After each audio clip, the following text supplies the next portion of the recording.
Hey, Josh. What's up, Griffin? I'm so glad we're doing this. Me too. Thank you for doing it. I'm going to take one of those pretend sips because I'm nervous. Yeah, I don't have to pretend I'm nervous. Let's be nervous Your together. book is amazing, man. Thanks, man.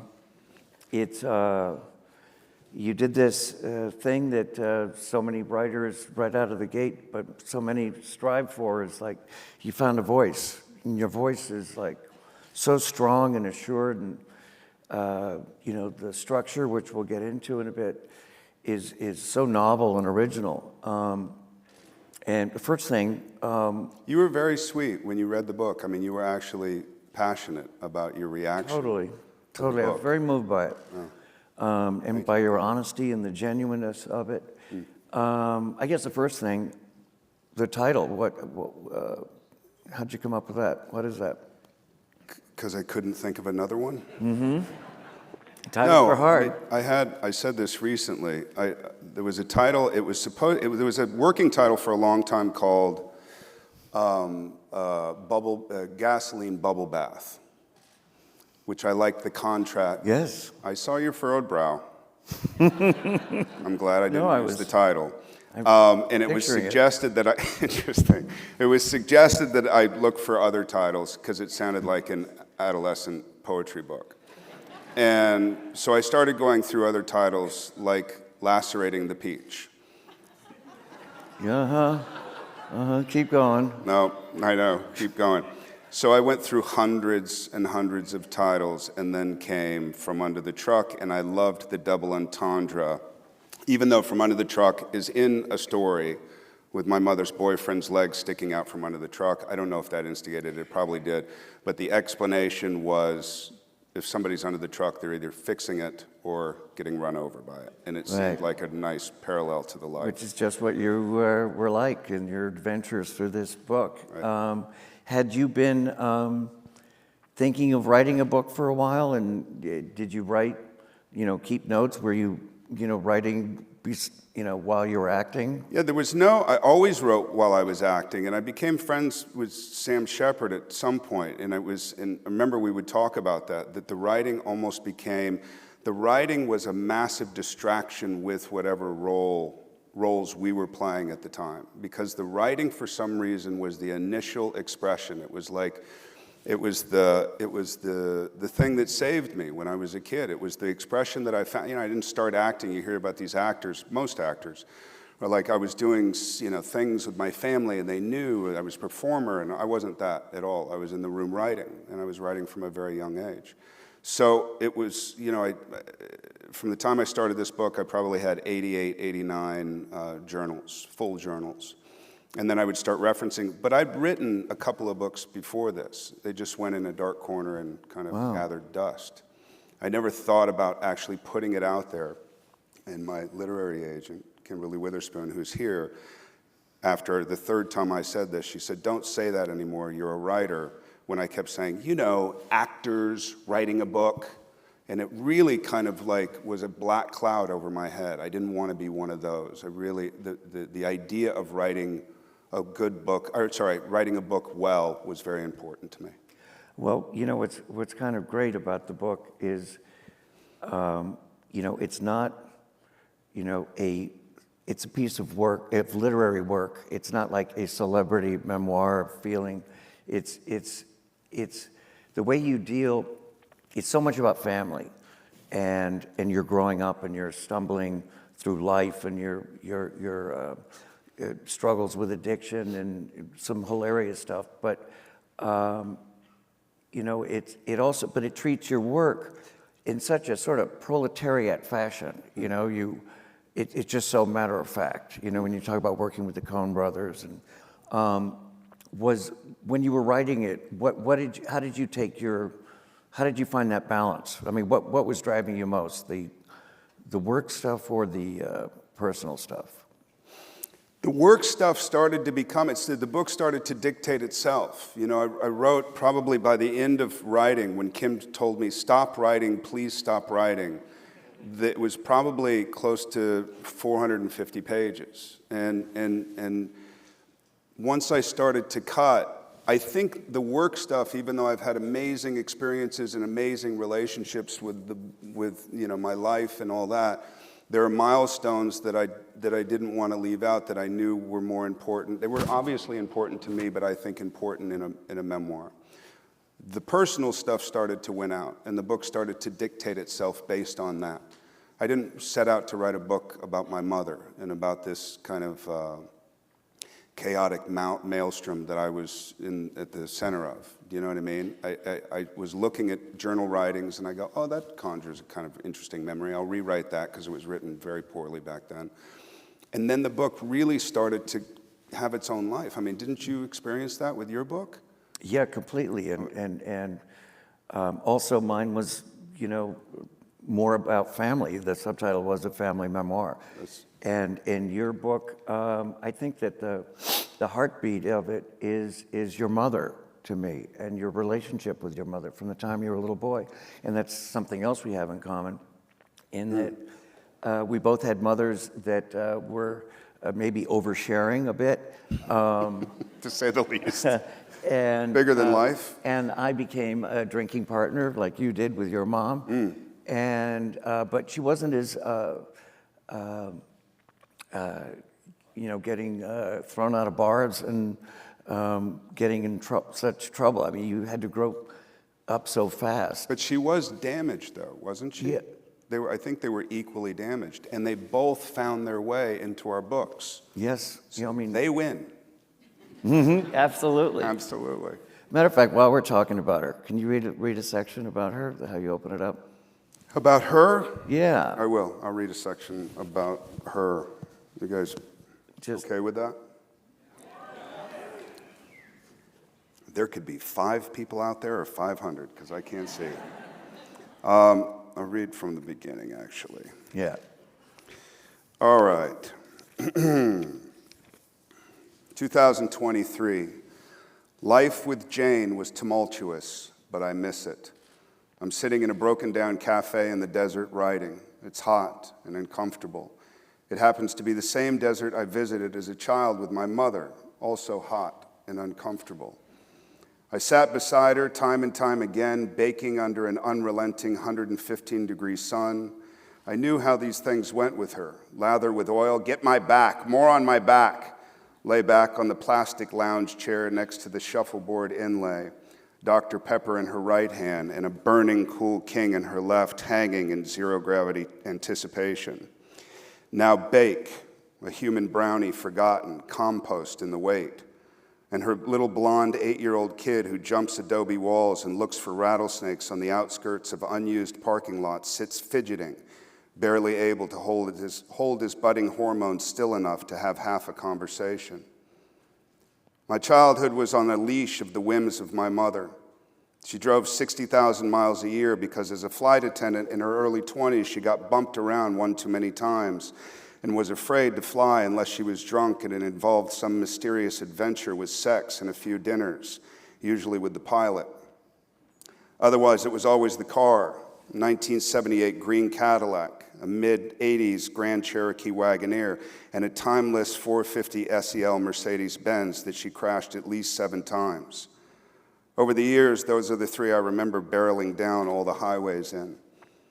After I jumped back on the adobe wall, burning myself on the dull shards of glass that were embedded at the top for added security, I would see her from high above, small and dark brown, with heat waves coming off her that would make the palm trees in the background ululate, like looking into a pool after someone had just jumped in.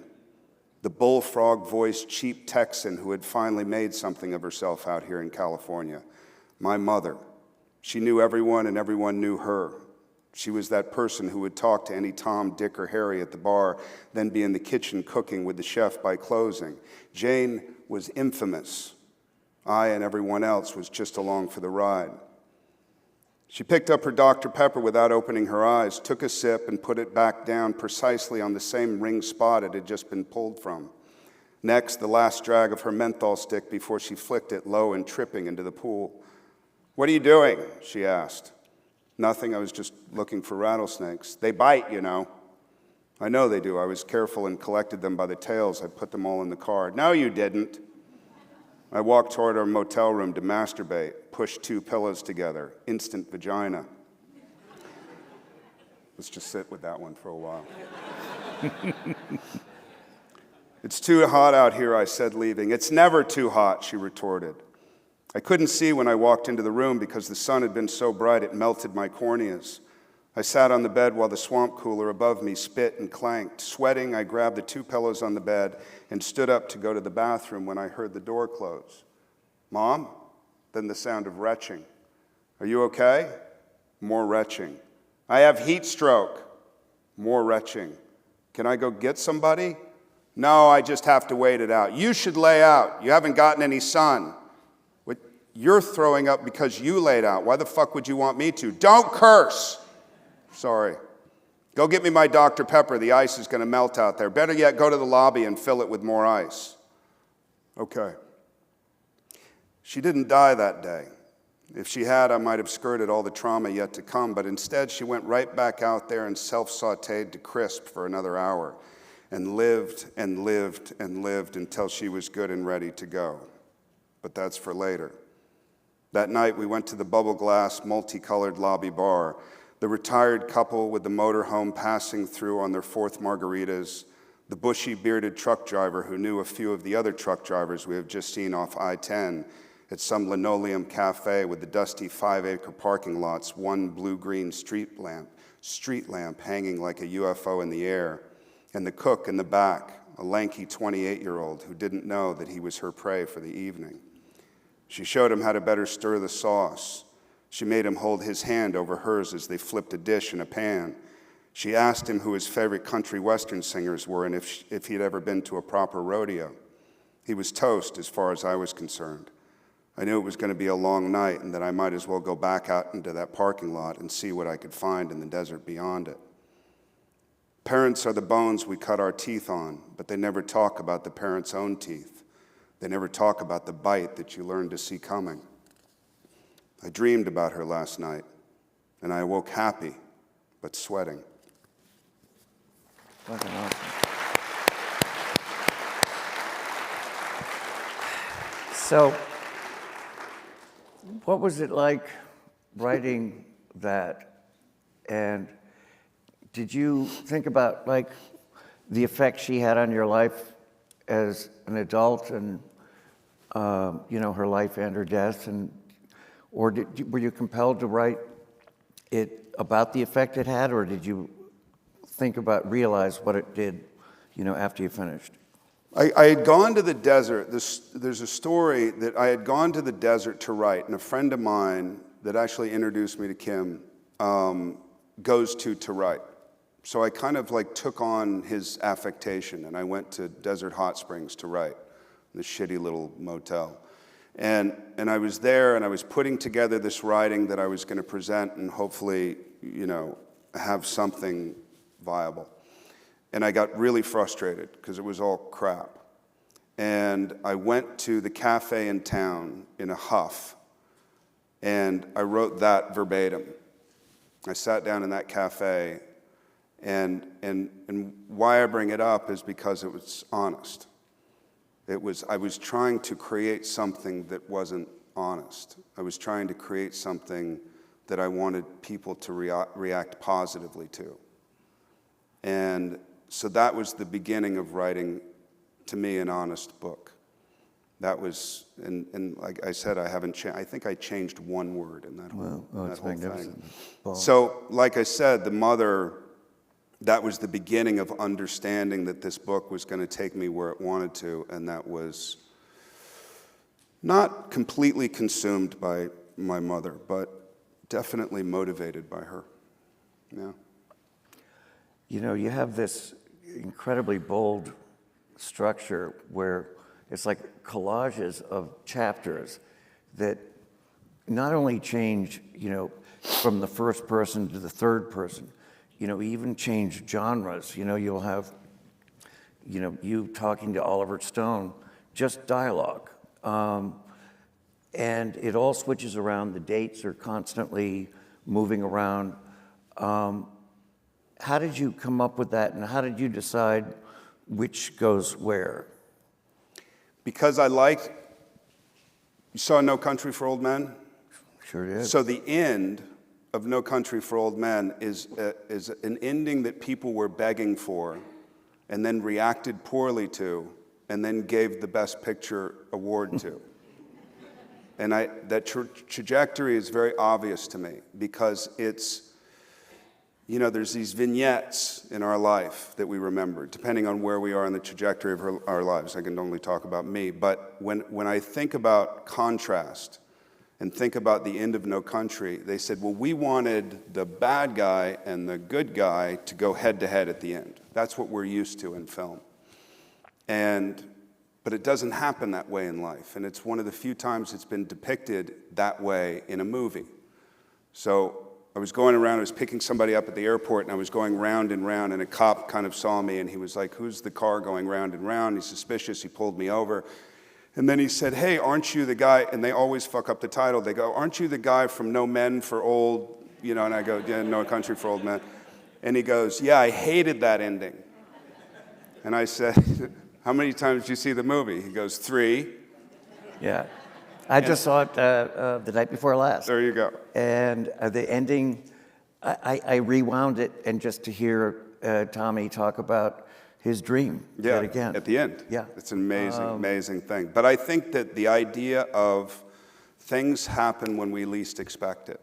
Yeah. So there's a dialogue in here between a man and a woman that's totally chaotic. The relationship's not going anywhere. It's probably going to end soon. It's on the hamster wheel to nowhere.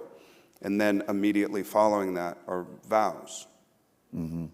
And then what happens after that? So to me, that's how I experience life still, even though it's through a different lens. It's like, I never know what's going to happen, and I'm much better with that now, but it all seems pretty absurd to me. Did you work with your editor, or did you change it around the order of things as you were going through? Mostly me. Yeah. Mostly me. I think they were afraid of me. That's not true. That's not true. There were suggestions. Mm-hmm. and some really good suggestions. There were some great writing suggestions, but less than I would have thought when the book was eventually bought. Well, I just found out with you telling me, moments ago, you'd actually written the whole book, and then and had your agent. Then it went on auction. That was at the urging of Kim.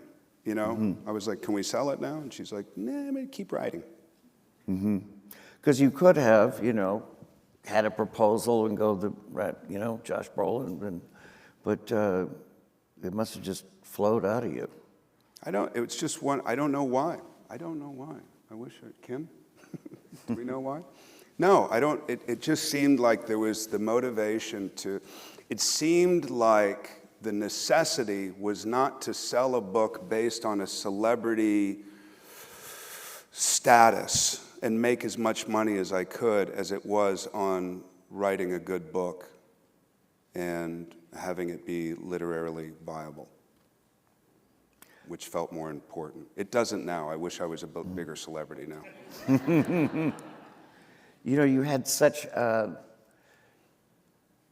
you had so much on your shoulders as a kid, with your mom and getting into scrapes and seeing her, with different guys and just, being this, kind of outrageous person. But you also, when they were married, when Jane and your dad were married, you were on a ranch. And what was that childhood like? And and that gang of kids you hung out with. The Cito Rats. Yeah, the Cito Rats. The Cito Rats were. To back up, I was born in L.A. We moved to Paso Robles because my mom wanted to move to Paso Robles. My mom was from Corpus Christi, Texas. And she just loved the idea of being out in the open, and she didn't need to be around Hollywood and all that. And she had been around Hollywood. She had left Corpus Christi. She had run away from home when she was 19 years old with like $100 in her pocket. And the first people that she met were Clint and Maggie Eastwood in the 50s. So they took her under their wing. And then because she was a nice Baptist girl, she was in the nucleus of Hollywood. So she ended up taking some pills one day, getting in a car and hitting all the parked cars. So the men in the white coats came, and they took her to Camarillo State Hospital and to have an assessment. And after 2.5 weeks, Clint and Maggie went to go pick her up, finding out that she was assessed sane. But when they got there and said, let's go, she said, I don't want to leave, I like it here. And she had met a woman there that had hacked up her entire family and hadn't spoken a word for 12 years. And she got that woman to say candy, which was a huge breakthrough in the psychological world of Camarillo State Hospital. I think it's funny because I'm sure the woman spoke to shut my mother I up. was just thinking that. The real breakthrough. A real breakthrough of annoyance. And I don't write that story in the book, and why not? I never wrote that story. And it's not that I wanted to keep it, because I don't have that in me, especially when I was writing this, and it was very open. I was very, very willing, but I didn't need that story. I think other stories suggest the cells of that, but not necessarily just hitting it on its head. Yeah. I was also struck with, when you lived on this ranch, your chores in the morning and, how feeding all those horses and Yeah. you do seem to have like a Western ethic about you. Everybody thinks I'm from Texas. I can see why. I'm not, but I'm from Paso Robles, California. So we moved to Paso Robles, and I had to feed. My dad did a series called Marcus Welby that did well. Right. So he went from unknown to very known overnight. So he would go back and forth to the ranch, but my mother, my brother, and my mom stayed on the ranch. And we had, I think at most, we had 58 horses up there. And I fed those 58 horses every morning. Not happily, by the way. What? Not happily. Yeah, my daughter's in the audience, and I made her go down. She grew up on a ranch too, a different ranch. And I made her walk, an eighth of a mile to go get the chicken eggs in the morning when it was 24 degrees outside. She also was not happy. But she says to this day, and I feel the same way, that she looks back on that time fondly because she knows that it helped develop her character and her resilience. So I feel the same way. I didn't like 58 frickin' horses that all had, we had to breed them too, and you had the big boner over your shoulder. It's no fun. It's super comfortable. What time do you get up in the morning and get to school? 5:30. Always 5:30. Yeah. Wow. And I went from driving one of those little carts, one of those little like aluminum metal carts, putting 10 bales of hay on the back, to eventually doing 2 phone books and driving a 1978 or 1976 Chevy green truck. Yeah. It sounds kind of cool, though. I know, man. In hindsight, it sounds cool. When you're doing it, it doesn't sound cool. And riding horses and getting bucked off, but preferring motorcycles. Right. Yeah. But, when you do like a Western and they think you do, I did this series called The Young Riders, and they were like, can you ride? And I said, yeah. And then they asked Steve Baldwin from Long Island, can you ride? He's like, yeah, of course. Nobody knew how to ride. Yeah. I was the only one who knew. You were the only one. So that was the benefit of that. Has your dad and everybody in your family, your kids, read the book? What'd you hear back? My kids are in the midst of reading it right now. My son just sent me a picture of the book open in his car, and he was reading it. My daughter told me today that she was halfway through it. My dad is sending me really strange text messages that I don't understand. So I know he's reading it. Yeah. Like what's one sound like? What's a text sound like? Yeah. Where's my phone? I don't have my phone. Yeah. Erica has my phone. God, this is so wrong. I'm a horrible son. But he wrote, it was like he was trying to write like me. Oh. And he was talking about like golden dust and the quicksand of I didn't know what the fuck he was talking about, but it sounded super poetic. But I still haven't broken it down properly. It was a little beyond me. Yeah. But I know he's into it. I know he's writing it. He's reading it. Can we move on? Sure. There were also so many things I didn't know about you. you got stabbed? I did. I want to hear that. For fun, I paid a guy to stab me because I wanted to be able to put it in my book. It works. No, I was stabbed in Costa Rica with my now wife, and we went out. We were told not to go out past 12. The president, I believe this is true, the president of China was in town, so they had cordoned off the main boulevard. And I was still drinking, she was drinking. We left this little tiny boutique hotel, and somebody, I guess they wait for people. We didn't know that. Don't go out past 12. So at 1 o'clock, we felt like we needed something to eat, and there was a McDonald's right around the corner. So we went to the McDonald's, and as we were walking to the McDonald's, the light shut off. There was a KFC across the street. She didn't want to be out there. It was spooky. She turned around to go back, and as I was walking toward her, a guy came up to me and he said, "Tienes cigarro? Do you have a cigarette?" I said, "No, I don't." And I always fancy myself to be fairly street smart, and I just never saw it coming, and he said, "Tienes dinero?" And I said, "No," and I felt this on my stomach, and I thought he had hit me, and I didn't understand why, and I had a white shirt on, and I had like khaki pants on, and I looked down, and I saw the blood coming through my fingers. I was like, holy shit, this guy stabbed me, and I looked at him, and it was obvious. He was so coked out of his head, his eyes were like shaking. Anyway, from that point on, I went to go get her away. She fell down. I picked her up. I looked behind me. 2 guys were now coming toward me with knives. So I knew my life was over. I started thinking about my kids at that point. And then 2 guys from up the street had heard me yell. They were running down. They started yelling. These guys heard those guys yelling, turned around, and took off. Wow. Oh. A Tuesday. Mm-hmm. One of the things that's so genuine and funny and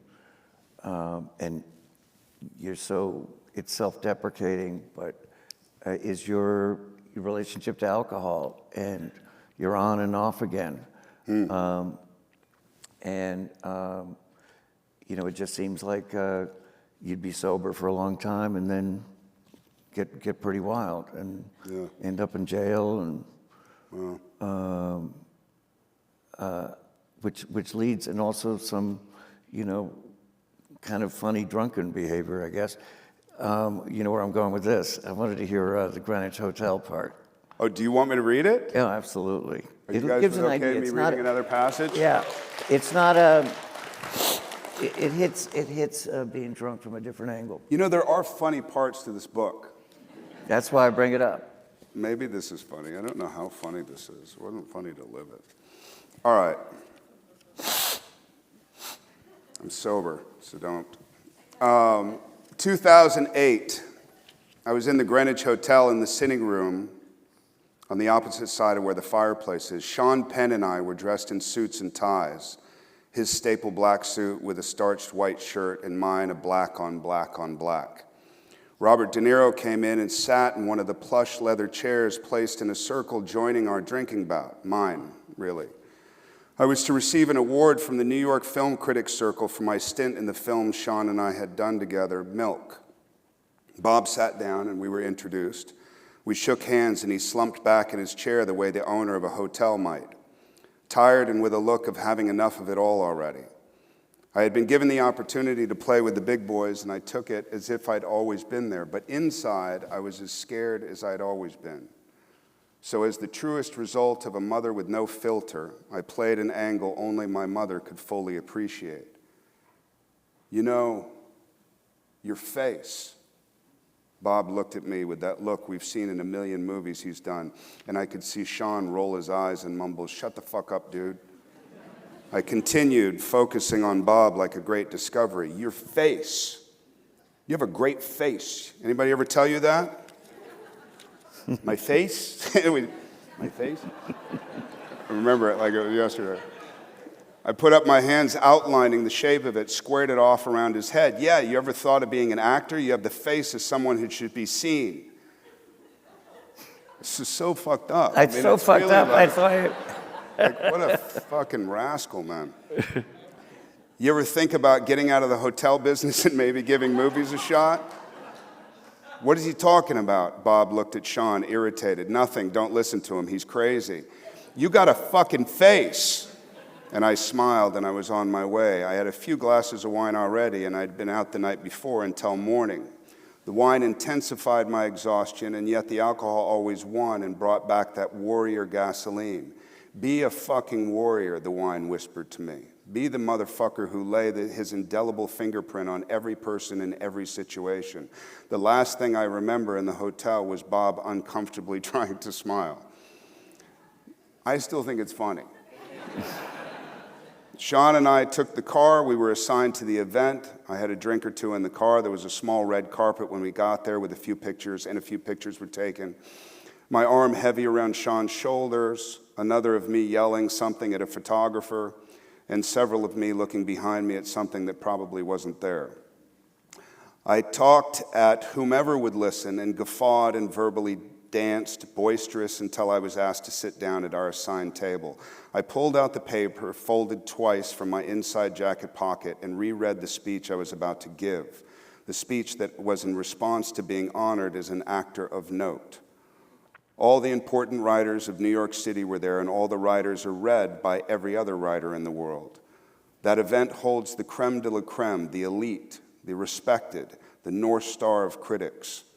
I handed my written speech to my worried-looking publicist, and she read it through.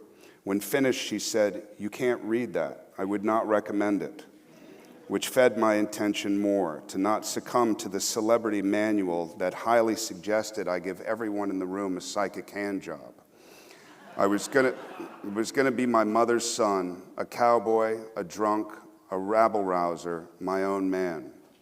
I took a large swig from my large glass of deep red Cabernet Sauvignon. Sean was asked to speak first. He sauntered up there with his usual confident gait, and people looked on with respect. He was a pain in the ass, but as long as he gave great performances, his curmudgeonly ways were tolerated. He very sweetly introduced me with a grinning quip. He goes harder than anyone I know, but suffers more the next day than most. I put my speech back in my jacket pocket and took one more swill of wine. Let's hear the rant from the motor mouth himself for Best Supporting Actor, Josh Brolin. I stood. The room acknowledged me with polite applause. I had been to London earlier in the month to receive the International Man of the Year Award. My publicist looked at me from inside that black SUV in London that we rode in, as paparazzi swarmed the red carpet, and gravely asked me if I was ready. Yes, I acknowledged. And when we exploded from the car that now suddenly felt like it was a hearse, all cameras dropped downwardly. Nobody knew who I was or what I was doing there. I was not only an out-of-place Yank, but I was an out-of-place Yank who was new to the scene, even though I'd been in this chosen profession for over 20 years, doing mostly dreck and fodder. In perfect harmony with the instant change in vibe, my publicist started to laugh. Here was different. I was being acknowledged for something they had seen and responded to. I was there because of all of them, a consensus as opposed to a discovery or a publicity stunt. Wanted me there. The dude from the Goonies had made good. I had just been the lead of a film that won Best Picture the year before, and now I was being lauded for a performance given in a film that was most likely to be nominated for Best Picture and almost assuredly win Sean Penn the Best Actor statue. Thank you. Thank you, guys. I looked out amongst a sea of attendees. They were smiling, proud to have given a leg up to someone who had been around relatively unnoticed for so many years. Why not, they thought to themselves. We all love success stories. We all love giving $1 or $2 to some random taker, the light that comes on, the art of compassion that is reignited in welling eyes. I recognized actors I had seen and admired through the years, women who had donned covers that I had bought the magazines of and hoped to one day meet, never mind potentially work with. This was a special night. I knew that. I felt it. As I reached into the pocket of the inside of my jacket for the third time that night, I felt my head swimming and my knees shaking. Should I read the speech? I had already flipped Sean the bird in response to a cute but snide remark he had made up there from the podium. He was establishing himself. Fuck you. I am who I am. I walked up and unfolded the 2 letter-sized pieces of paper and let it fly. You're not going to tell me how to be. I'm dangerous. I'm my own man. I'm scared. Help me through this. The wine started to speak about other actors, about certain writers. Words like motherfucker and piece of shit rolled off my tongue and onto a growing din of shock and disgust.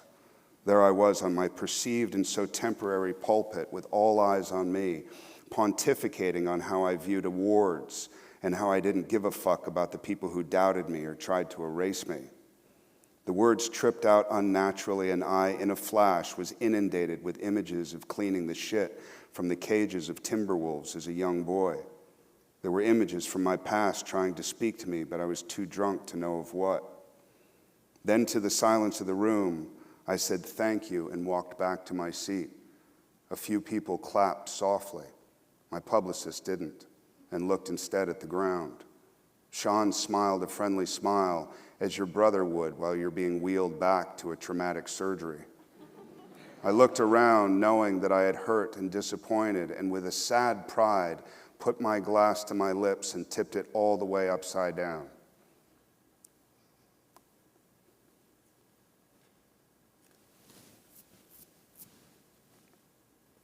Sorry. Letting the flat disc of the bottom hang in the air. Emptying, emptying, empty.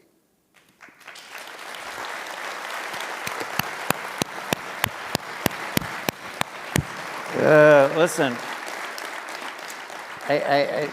We were just talking about this before. We don't know. When you write your own memoir, yes, you don't know what's going to hit you and don't when. know. You don't know. And this is, you're sitting there talking in front of a crowd of people, but you're promoting something. You promoted many, many movies, and you're there with the cast, and you travel around. You're in planes, and this is a solo flight, and you're out there on the road by yourself because of something you did by yourself, and it's an entirely different experience. And I know you're just starting out, but how are you enjoying it so far? It's all right, man. No, it's good. It's good. I enjoy it because it's real. It's honest. Yeah, and what you just read, that's the genuine stuff I'm talking about. That to look at yourself at that point in time and see the anger that you felt, and it's fueled by the alcohol, and you kind of make a dick of yourself, and you put it down, and you wince, but you laugh, I thank you for sharing that. Thanks for asking me to read it. Yeah.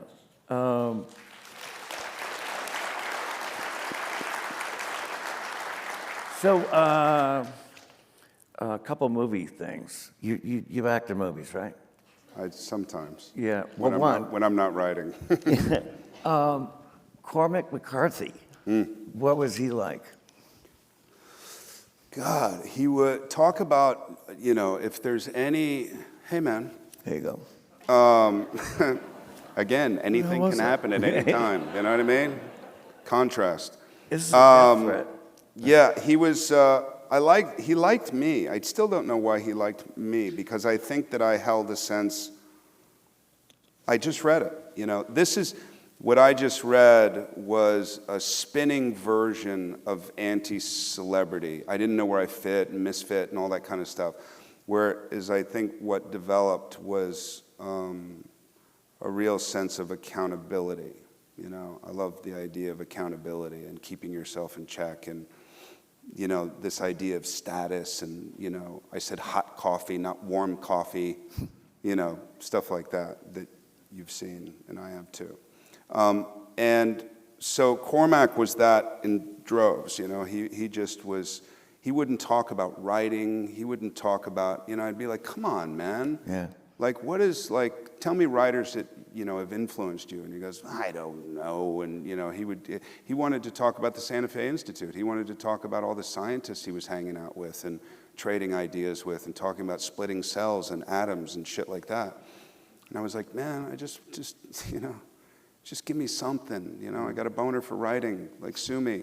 you know? And then eventually, he did tell me that he loved Hemingway's he said, verbatim, Hemingway's short stories were pretty good. But I was with him the night he died the next morning. It was me, his ex-wife, his son, and him. And yeah, they called and they said, I was very honored. Were you just visiting? No, I was in Santa Fe working. And his son called me and said, Cormac wants you to come down here. And he died at 10 o'clock the next morning. I feel a little bit of an influence of him and the simplicity, the power of, the sentences and the sort of Western feel of it. Well, there couldn't be a greater compliment. So we got some good questions here. I'm just going to go arbitrarily. The first one at the top was, I was struck by what you said on Howard Stern about how your mother's behavior was a test of survival. And though you acknowledge it, you don't blame her. How do you manage to turn a negative into such a positive? Drugs. That's it.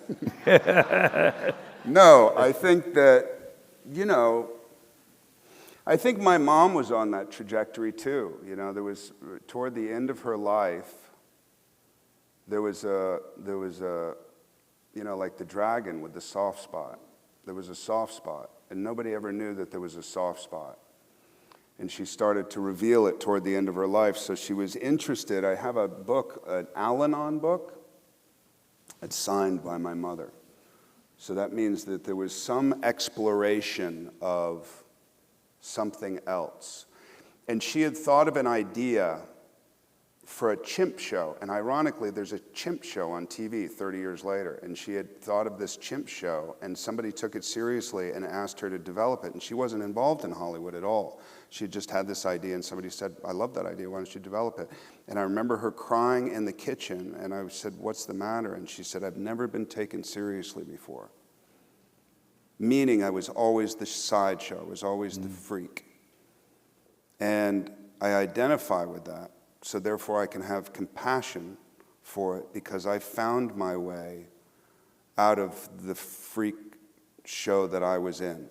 I'm in a different freak show now, and I like it. But the freak show, like what I just read, that I had no control over, that I had no respect for, that was, so that's it. Again, as you get older, as I get older, the whole point of the book is we're all tripping. We're all falling down and getting up, and there's not a lot. We're so contracted now. We're so afraid. We're going to be canceled, and we're going to be this, and we're going to be that, and sometimes for good reason. But as a whole, I feel the contraction. And I think when you're raw, people want to come and assist and share. That's my experience anyway. Well, no matter, she put you in some incredible situations when you were a kid, but throughout, there's so much love that comes through. Totally. That's why there's no victim in it. It's not meant to be. There's no... Yeah, and not a trace of that. Yeah. As a soulful badass, that's you, baby. No bullshit actor, yep. Who are you in awe of in the industry? Ooh. Who makes you nervous? You do. Who makes me nervous? Yeah. Well, I always get nervous. I don't care who you are. Yeah. Like, that's just a fact. And I think I've developed this thing. I think I'm much more comfortable with it now, but I think I developed this, this kind of Neanderthalic intensity that, Working for you. I've leaned my career on. But, Denzel was a hero of mine. And Denzel and I did American Gangster together, and Denzel wouldn't look at me. And thanks. Do you want me to tell you a quick story? Yeah. And then it goes into the Denzel thing. So I saw that character as losing a bunch of weight. And I left No Country on a Thursday, and I started American Gangster in New York, here in Manhattan, on a Tuesday, the following Tuesday. And I didn't lose the weight. So I put on the white polyester suit, and I went to go rehearse my first scene with Russell, who I looked up to also. It was a force. And there were a couple of other people in the scene, and Ridley was like, hey, man, I think, like, I see this, and you kind of walking there, and you doing this, and he kind of like, he designed the scene for me around the camera and what he wanted to do, and I was really, really nervous. So I said, do you mind if I just kind of find my way around it? And there was a really uncomfortable pause, and then he went, yeah, what, actors, go ahead. And I said, great, and all I was trying to do was get away from the nerves. And so I started doing the scene, and I walked up to the desk where Russell was, and I grabbed the chair, and I turned it around, and I sat down. And as I sat down, the ass of my pants ripped wide open. And now I would make a joke out of it, but I didn't. I missed the moment. So my trachea closed up, and I was acting like this. And I was trying, and I'm supposed to be this tough guy, and I'm sweating and all that. So anyway, we finished the scene, and Ridley looked at me and he said, so what I'd like to do, and then he repeated himself. And then I went back to my trailer, and I knew I was going to be fired. So I went back to my trailer, I took off my pants, I gave it to wardrobe. I said, can you please fix these or sew these for me or whatever? And I waited for Ridley, and after about 5 minutes, there was a knock on the door. And I opened the door, and I knew that was the moment I was going to be fired. And I opened the door, and Ridley looked at me, and he said, I just want to say that the vulnerability that you're bringing to this now is very special. Keep it. Keep doing what you're doing. And I was like, yeah, man, I was just thinking that I was just totally bullshit my way through that.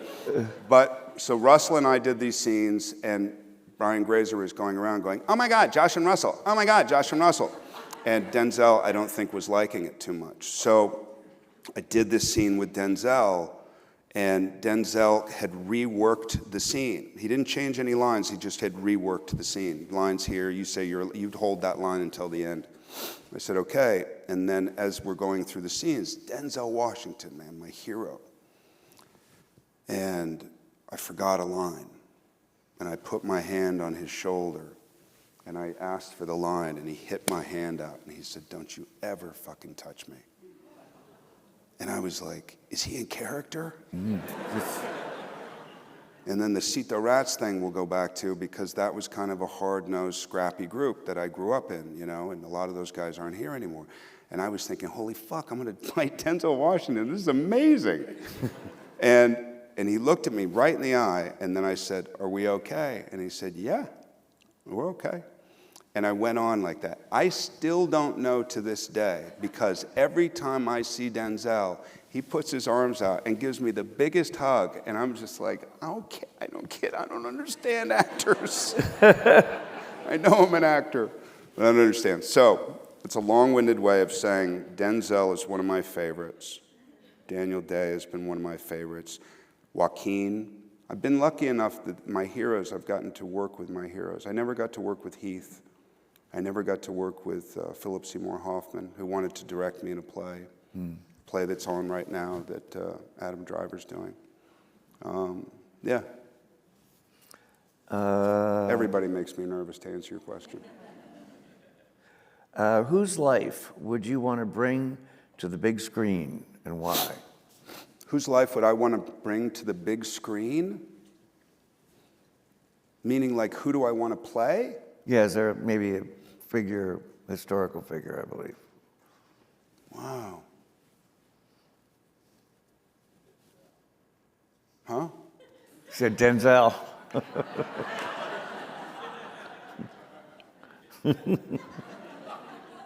Something funny in that.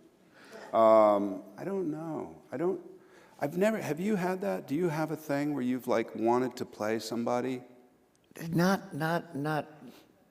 Nobody comes to mind, but it does bring up a question I have, because you did play a historical figure. And I'm wondering if you played George W. Bush incredibly well. That was an amazing performance. Thanks, man. And, I wonder if he has crossed your mind in these times since the election, and what kind of a leader that was and what we got now. Well, Sebastian Stan just played Trump. Yeah. And he called me very sweetly, very, you know, with a lot of humility. And he said, like, what did you do? Were you scared? Were you this? And I haven't seen the movie yet, and I can't wait to see the movie. He's amazing at it. But regardless of whether you lean right or left or whatever your deal is, it's a different thing because you know, Oliver during that time, the first script I read was very hard hitting, and I said, I don't want to do this because we can see that on CNN, you know, every 5 minutes. Like, what makes this guy human? He was the misfit in his family. He was the guy that was never supposed to make it. Why did he quit drinking at 40? Why did he, you know, what was the relationship with the televangelists? You know, and all that stuff. So every human being, whether it be Trump, and by the way, I would, you know, no, I didn't vote for Trump. That's just my thing. But we were friends. You know, I was fascinated by what he did with the Trump Tower and what he did with the Hyatt, the Grand Central Station. Street, yeah. Why the fuck would anybody build a $400 million hotel in the middle of a cesspool in 1978? You know what I mean? So I was fascinated by that. Then he chose to go on and do other things, and we lost that relationship. Whatever. Once you play a human, you look for the humanity in it. You know what I mean? It's not an idea of somebody. So no, I'm open to playing anybody.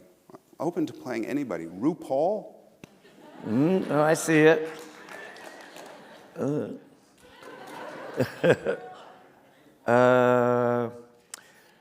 I think we got time for one more. Let's see, just keep on going.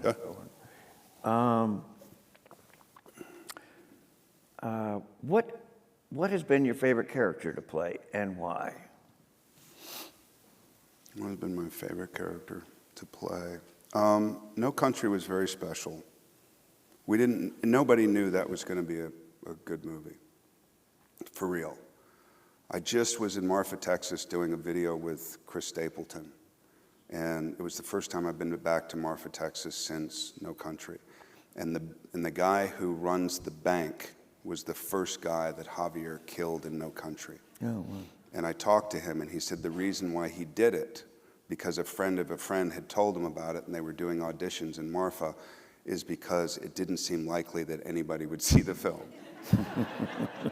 which I thought was pretty great. And then I did a movie that never really should have happened. It was right after my mom died, and it was called Flirting with Disaster. Oh, yes, I wanted to ask you about that too. And it was Richard Jenkins and Lily Tomlin, and Mary Tyler Moore, and George Siegel. I mean, some really like heavy hitters, you know, and me on my Harley Davidson showing up, just feeling like I couldn't have felt less, not accepted. I was accepted at arm's length, but I just didn't belong there. It was an accident. It just was an accident. And Miramax didn't want me. David O. Russell is why I did it. He just had a thing for me.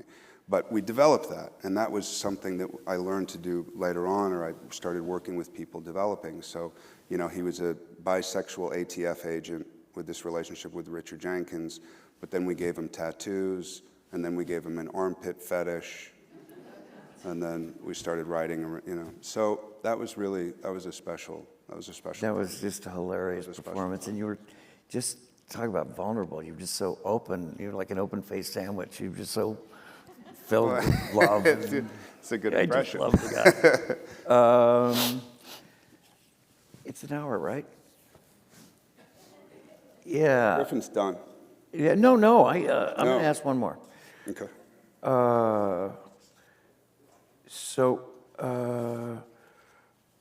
Okay. I think you've gotten this before. Knowing then what you know now, what advice would you give your young self about getting past the darkness? Wow. Knowing what I know now is you're never going to get past the darkness until later, so hold on. Mm-hmm. Yeah. Can't get past the darkness Don't until get you out get of it. past the Yeah. darkness. Youth is youth for a reason. You know? I would never want to go back there, but I would never want to change anything. Right. I think it happened exactly like it should have, at least for me. You know? I do want to say one thing, though. It's really, really special to be here. This is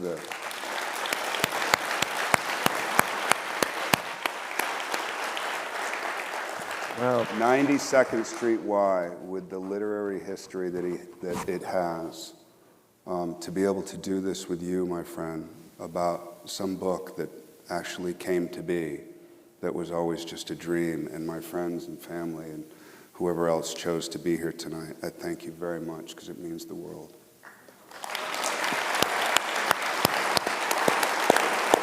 Thank you, buddy. Well, Thank you.